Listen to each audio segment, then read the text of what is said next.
Matt Parkman is a cop who's down on his luck. He's lost his wife. Janice? He's put Molly in a coma. And now he's got some real daddy issues. Frankly, he's having a bit of a mare. I can't get this pressure pouring out of my head. Can't get this pressure pouring out of my head. I'm feeling in work, you know I'm feeling in bed. Can't get this pressure pouring out of my head. Pressure, pressure, pressure, pressure, pressure, pressure, pressure, pressure.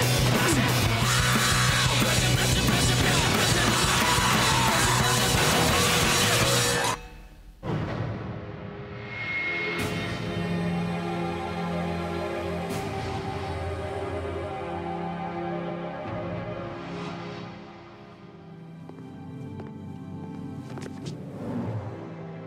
While the world was busy being saved at the end of Series 1, it's easy to forget that there was one hero lying at death's door. Please don't die, Officer Parkman. You're my hero. Here's the thing. I get a call from Tim Krang at the end of the season, nearing the end of the season, right? We have another couple episodes, few episodes left. And Tim says, all right, I have good news, bad news. First of all, you get a call from the creator of the show. You don't want that call. That call is usually, happy Thanksgiving. You're fired. The bad news first is that you're going to be shot. That's the last thing you want to hear. The good news is you're going to survive. Parkman, although well-meaning, was so foolish. Like, this guy's, he's got all these superpowers, and I think a gun is going to stop him. So the end of season 1 was, it was eventful for me and also a bit of a cliffhanger. His dignity was wrapped up in the idea of being a cop, and he lost that in the first season. He had a wife, and there were marital problems. We're now past that, and suddenly we find him in a new life, having become a cop in another city with a whole new, sort of set of issues to deal with. 6 months ago, I was a cop in LA, married, expecting a child, and then all of a sudden this stuff started happening. It just turned everything upside down.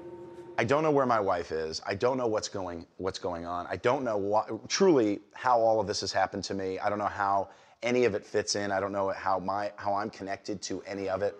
I want to try and get answers, both for myself and for everyone else. But at least the writers have given Parkman a new family. That's your home. Hey, yeah. With a scientist and a little girl to look after. We had the opportunity to do some matching up that maybe we had never seen before. So the idea of putting Suresh and Matt together with Molly, which was fun. Freeze! Oh, for God's sake. Winder. Parkman was in this kind of 2 men and a little lady kind of situation, which was, I thought, really brilliant the way they did it. I thought you were in the field. They're setting me up in a place downtown, which means I'll be around to help with Molly. Which means you're going to be doing your spy work in our own backyard. Great. Someone scratch you and they don't get their sleep. I am trying desperately to give this beautiful little girl a normal life. And in doing that, I'm also trying to give myself a normal life. I mean, I'm trying to raise her, and I've got this, guy who's brilliant, but a little bit of a nut job. I can't babysit her and you at the same time. And why would I need babysitting? Mohinder, no offense. You're a professor. You're not 007. Those sort of little moments really allow you to glimpse how infinite the possibilities are by pairing up these characters. We had opportunities to have Suresh and HRG interact with one another. Stay careful. Watch your back. And you and I will bring this whole company down. The idea of putting Matt together with Nathan. You can probably get there faster. Because you can, I'm not a cargo jet. Please. You start to see the combinations and the possibilities when you bring these characters together that you hadn't seen before. Please don't hurt me. Please don't hurt me.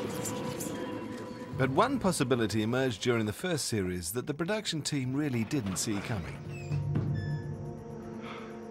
The whole character of Molly really was just out of luck. I mean, we had this young actress in Adair who had been on the show at the first season, of which her entire role was, please don't hurt me, and screaming. So only us and our infinite wisdom would make her a main character in the last 4 episodes, as though we were going to have an actor who was 10 or 8 or whatever she was that was going to be able to handle that kind of role. And Adair is gifted. Adair.